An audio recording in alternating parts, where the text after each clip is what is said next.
नमस्कार, मी सुशील कुलकर्णी. आपण पाहताय अॅनालायझर. चंद्रकांत पाटलांच्या विधानावरून प्रचंड गोंधळ माजलाय. उद्धव ठाकरेंनी देखील घनसावंगीच्या साहित्य संमेलनाच्या सभेत साहित्यावर न बोलता चंद्रकांत पाटलांवर बोलून राजकीय शरसंधान साधलं.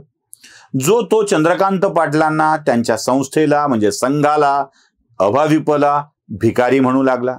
संघ काय, अभाविप काय, पूर्णवेळ कार्यकर्ते वार लावूनच जेवतात. त्यामुळं लोकांच्याकडं मागून जेवण्यात त्यांना कुठलाही कमीपणा वाटत नाही. अर्थात त्यांना त्याचं वाईटही वाटत नाही. पण एका उदात्त कार्यासाठी उदात्त भावनेनं लोकांना काही मागणं आणि ते लोकांनी देणं, याचं कौतुक करणं सुद्धा अपमान समजला जात असेल तर आनंद आहे. आता माझा पुढचा प्रश्न असा आहे त्या उद्धव ठाकरेंना की 10,000 कोटी रुपयांची भरपाई करण्यासाठी आता कोणाकडे भीक मागायची? कोणाकडे भीक मागायची आता? आणि 10,000 कोटी रुपये कोणते? किती असतात तो 10,000 कोटी म्हणजे? अर्थात ज्यांचा कुठलाही उद्योग नसताना प्रचंड माया जमवण्याची सवय आहे ना.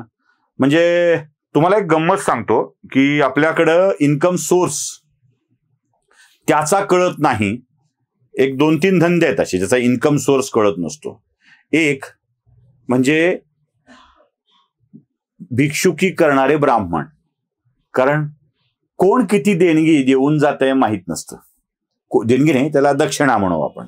कोण किती दक्षिणा देऊन जात आहे माहीत नसतं. म्हणजे ब्राह्मणाला दक्षिणा द्यायची, विसरून जायची अशी पद्धत आहे. त्यामुळे त्याच्या एक इन्कम टॅक्सच्या ह्याच्यामध्ये येत नाही. दुसरा एक वर्ग आहे ज्याच्या उत्पन्नाचा सोर्स आपल्याला बघता येत नाही, तो म्हणजे भिकारी. कारण भिकाऱ्याला कोण किती दिलंय हे कळत नाही. आपल्याकडं पोत्यांनी पैसे ठेवून राहणारे भिकारी आहेत. पोत्यांनी पैसे असलेले, कारण कुठेतरी भरायचे आणि ठेवून द्यायचे. अशा अनेक भिकाऱ्यांच्या सुरस कथा आपण सोशल मीडियामध्ये वाचत असतो. म्हणजे परवा औरंगाबादला जेव्हा एक व्यक्ती गेला तेव्हा त्याच्याकडं काही लक्ष रुपये पोत्यात कोंबून ठेवलेले होते. 40-42 लाख रुपये असतील ते. तिसरा एक वर्ग आहे तो म्हणजे वेश्या. आता जी कामच चोरून करायचं असतं त्याला दिलेले पैसे उघड तरी कसे करणार? त्यामुळे त्यांच्याकडच्या एक पैशाच्या उत्पन्नाचा सोर्स कधी कळत नाही. आणखी एक वर्ग आहे ज्याच्या उत्पन्नाचा सोर्स कळत नाही. धंदा कोणताच नाही पण पैसे मात्र प्रचंड आहेत. ना हे ब्राह्मण आहेत यांना दक्षिणा द्यायला, ना हे भिकारी आहेत यांना मिळायला, ना हे वेश्या आहेत. मग हे आहेत कोण? यांचं स्टेटस काय? प्रचंड संपत्ती जमा होते. एका मुलीला त्यांच्या संपत्तीची चौकशी करावी अशी मागणी कोर्टासमोर करावी लागतेय. यांची संपत्ती आली कुठून? अर्थात 10,000 कोटी म्हणजे कसपट असलेल्या या माणसांना 10,000 कोटीचं राज्याचं नुकसान झाल्याचं वाईट वाटायचं कारणच नाही. म्हणजे न्यायालयानं, सर्वोच्च न्यायालयानं आरे कार शेडला मंजुरी दिली आणि सांगितलं की आता हे काम थांबवता येणार नाहीये. झाडं तोडायची असतील तर ग्रीन झाडं तोडण्याच्या अथॉरिटीनं, ट्री अथॉरिटीनं त्याला बघावं, काय करायचं ते करावं. त्याच्याविषयी आम्हाला काय म्हणायचं नाही, ते बघा. आता या प्रकल्पाला स्थगिती देता येणार नाही.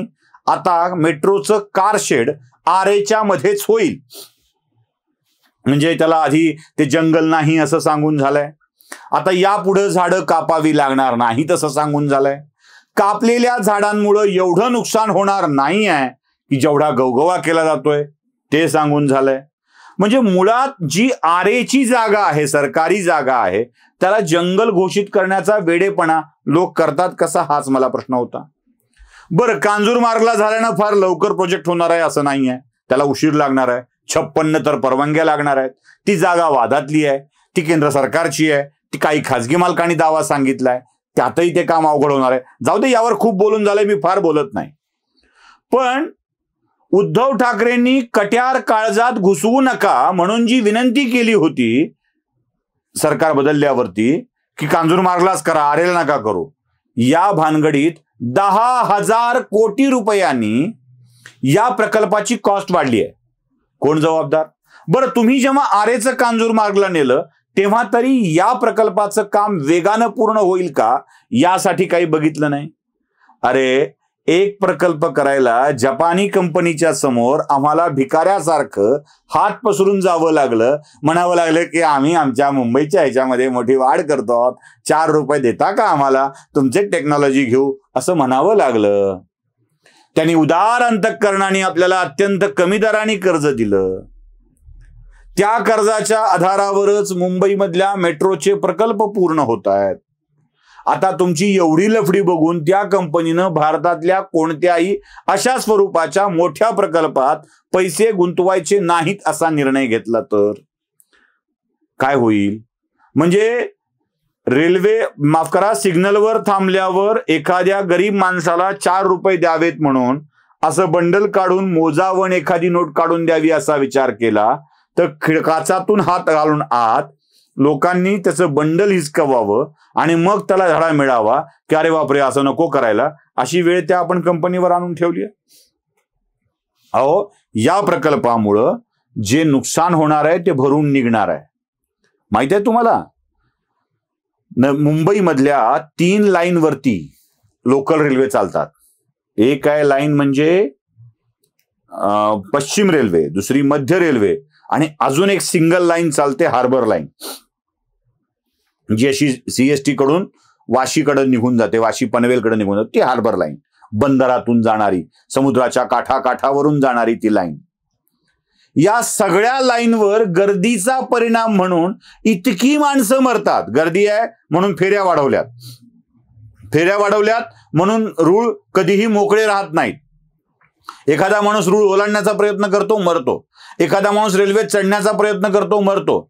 एखादा दारात लोंबकळून राहतो, मरतो.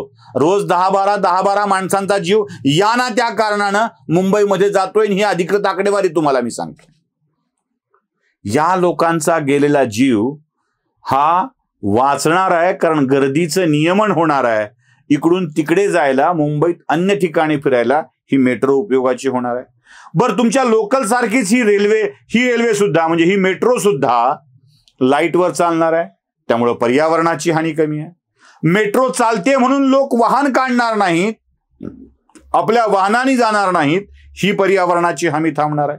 पण कुणाला यात इंटरेस्ट आहे? इथे कांजूरमार्गच्या व्यक्तिगत जागेचा लाभ किती होईल आणि तुम्हाला कसं खोटं ठरवता येईल यासाठीचा हा सगळा उद्योग आहे.